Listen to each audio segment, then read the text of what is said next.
Hello UPSC aspirant, मेरा नाम है मीना और आज मैं आपसे एक ज़रूरी बात करने आई हूँ कि कैसे एक इर्रेगुलर रूटीन ने एक फ्यूचर आईएएस को बर्बाद कर दिया।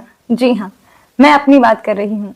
जो भी नया एस्पिरेंट आता है वो सबसे पहले क्या करता है, यूट्यूब पे जाता है और देखता है कि कैसे कैसे क्या पढ़ाई करनी है। मैंने भी बिल्कुल वही किया, टॉपर्स को सुना और मैंने ये कंक्लूजन निकाला कि मुझे अपने दिन के या रात के मिलाकर 12 to 13 आवर्स पढ़ाई करनी है। और मैं लग गई घंटों को जुटाने में। उसमें मैं ये भूल गई कि मेरा ये शरीर आत्मा से अलग है। मेरी आत्मा भले ही यूपीएससी के आसमान में घूमती हो, लेकिन ये शरीर इसी धरती पर रहता है और इस धरती पर रहने के लिए इस शरीर को आराम की बहुत ज़रूरत है, खाने पीने की बहुत ज़रूरत है। ये जो मेरे पास दिल है जो धड़कता रहता है, इसे भी थमकर सांस लेने की ज़रूरत है। लेकिन मैं ये भूल गई थी कि मुझे भूख भी लगी है। मैंने रास्ता तय तो कर लिया है, पर अपने साथ खाने पीने का सामान तो बांधा ही नहीं। पर तब तक बहुत देर हो चुकी थी। मैं नहीं चाहती कि ये देर आप भी करें।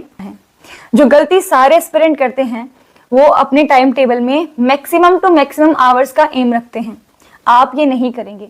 आप अपने टाइम टेबल में मिनिमम टू मिनिमम आवर्स का एम रखेंगे कि मुझे कम से कम 4-5 घंटे तो पढ़ना ही है। उससे ज़्यादा हो गया तो आपको खुशी होगी।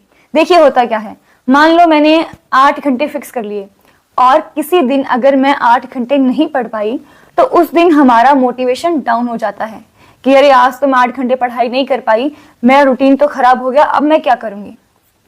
आपको ऐसा बिल्कुल भी नहीं करना है। जैसे आपने एक लाइन सुनी होगी, मुझे पूरी तो नहीं याद, कि सब दिन होत ना एक समाना। तो सारे दिन एक समान नहीं हो सकते। कुछ प्लान नेचर के भी होते हैं, सारे प्लान आपके नहीं चल सकते। तो आप अपने दिन में मिनिमम टू मिनिमम आवर्स का एम लेकर चलिए, टारगेट लेकर चलिए। और मुझे पता है कि मिनिमम आवर्स कंप्लीट करना बहुत आसान है। अगर आपने अपने माइंड को पहले से बहुत बड़ा टारगेट दे दिया तो दिमाग ये सोचकर ही थक जाएगा कि इसे ये करना है और फिर आप में वो एनर्जी बचेगी ही नहीं। तो सबसे पहली गलती तो ये कि हमें टाइम टेबल ऐसा नहीं बनाना है जिसे सुनकर के हमारा दिमाग पहले ही थक जाए। तो पहला पॉइंट तो ये है कि हमें ऐसा टाइम टेबल नहीं बनाना है जो हमारे शरीर को और दिमाग को पहले से ही थका दे। हमें अपने टाइम टेबल को बहुत ही लिमिटेड रखना है और बहुत ही आसान रखना है। अब आते हैं दूसरे पॉइंट पर। हम सब क्या करते हैं, हम खाने को बहुत अवॉइड करते हैं। जो मैंने किया, मेरी ज़िंदगी की जो सबसे बड़ी गलती थी वो यही थी कि मैंने उस टाइम पे खाने को बहुत अवॉइड किया है। मैंने अपनी नींद को बहुत कॉम्प्रोमाइज़ किया है। हमारा शरीर है, उसे एनर्जी की ज़रूरत है। समय पर खाना खाना बहुत ज़रूरी है। हेल्थ इज़ वेल्थ, ये बात मैंने सुनी बहुत थी लेकिन कभी उस पर गौर नहीं किया। ये बात मुझे अब समझ में आती है कि सच में हेल्थ हमारे लिए वेल्थ है।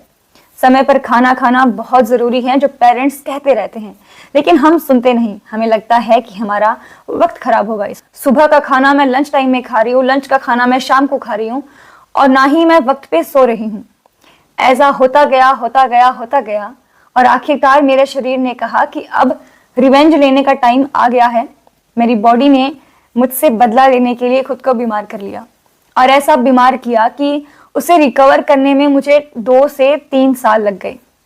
2 से 3 साल एक एस्पिरेंट के लिए बहुत कीमती होते हैं। जहां मैं 2-3 घंटों के खराब होने पर रोती थी, टेंशन लेती थी कि हाय हाय मेरे तो 2 घंटे खराब हो गए, मेरा 1 घंटा खराब हो गया, मेरा 1 घंटा इसमें चला गया, उसमें चला गया। सबकी टेंशन में मुझे पता ही नहीं चला कि कब मैंने अपनी ज़िंदगी के 2-3 साल बर्बाद कर दिए। तो अपने टाइम टेबल के ऊपर ये भी लिख लेना कि मुझे जितने भी वक्त आप खाना खाते हैं, 2 टाइम या 3 टाइम, आपको उसी टाइम खाना खाना है। आपको अपनी नींद का एक स्केड्यूल बना के रखना है कि मुझे इस टाइम सोना है और इस टाइम उठना है। उसके साथ कोई कॉम्प्रोमाइज़ नहीं होना चाहिए। जब आप समय पर खाना नहीं खा रहे, समय पर सो नहीं रहे, तो आपकी नींद पूरी नहीं होगी और अगर आपकी नींद पूरी नहीं होगी तो इसका सीधा असर आपके दिमाग पर पड़ेगा। आपकी मेमोरी लॉस होने लगेगी। धीरे धीरे आप चीज़ों को भूलते जाओगे। आप उतना नहीं पढ़ पाएंगे जितना आप शुरू में पढ़ पा रहे थे और इसमें आपका स्ट्रेस ऐड ऑन होता जाएगा और ये आपको ले जाएगा डिप्रेशन की ओर। अगर आपकी हेल्थ ठीक नहीं है, अगर आप फिजिकली वीक हैं, तो इसके बहुत सारे चांसेस हैं कि आप मेंटली वीक भी हो सकते हैं। ये कहानी आपको डिप्रेशन की ओर लेकर जाएगी। देखिए, डिप्रेशन बहुत बुरी चीज़ है। डिप्रेशन इस दुनिया का वो अंधेरा कोना है जहां पर कोई नहीं है। आप चिल्लाते रहेंगे, आपकी बात कोई नहीं सुनेगा।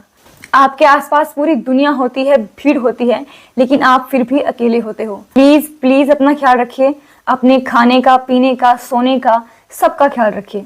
डिप्रेशन में एक बार जाने के बाद इंसान रिकवर नहीं कर पाता है। मोस्टली केसेस में क्या होता है कि इंसान वापस जिंदगी में लौट ही नहीं पाता, वो अपने कदम मौत की ओर ले जाता है। ये आप सबको पता है। हम आए दिन ऐसे न्यूज़ देखते हैं, आए दिन ऐसी बातें सुनते हैं जहां डिप्रेशन जिंदगियों को खत्म करती नजर आती है। मैं नहीं चाहती कि आप डिप्रेशन की ओर बढ़ें, क्योंकि हर इंसान इतना स्ट्रांग नहीं होता जितनी मैं हूं या जितने और भी लोग हैं इस फील्ड में जो बहुत स्ट्रांग हैं, जो डिप्रेशन में से निकल कर आए हैं। उन्होंने बहुत कुछ अच्छा किया है जिंदगी में, लेकिन हर इंसान उतना स्ट्रांग नहीं होता है। एक और चीज मैं बताना चाहूंगी कि यूपीएससी में आने के बाद आप कोई भी रिश्ते ना बनाएं। देखिए, हमें फिजिकली स्ट्रांग तो रहना ही है, जो कि हमने पहले जान लिया कि समय पे सोना है और खाना पीना बहुत अच्छे से करना है, लेकिन हमारे लिए जरूरी है इमोशनली स्ट्रांग रहना भी। अगर हम इमोशनली स्ट्रांग नहीं होंगे तो यूपीएससी की जर्नी में हम ज्यादा नहीं चल पाएंगे, क्योंकि ये जर्नी से ज्यादा एक गेम है और इस गेम में आपको हर दिन अपने लिए लड़ना है, हर दिन दूसरों से लड़ना है, उनकी बातों का जवाब देना है, खुद को मोटिवेट रखने। तो एक तरीके से ये युद्ध स्तर पर काम करने जैसा है। तो इसमें आपको फिजिकली और इमोशनली दोनों तरीकों से स्ट्रांग रहना है। और अगर आप नए रिश्ते बनाते हैं तो उसमें आपको उलझना पड़ेगा, आपको इन्वेस्टमेंट देनी पड़ेगी, अपना टाइम खर्च करना पड़ेगा। तो यूपीएससी की जर्नी में आने से पहले आप खुद को एक बात समझा लें कि अब कोई नया दोस्त नहीं बनेगा, अब कोई नया रिश्ता नहीं बनेगा जब तक मैं अपनी मंजिल तक ना पहुंच जाऊं।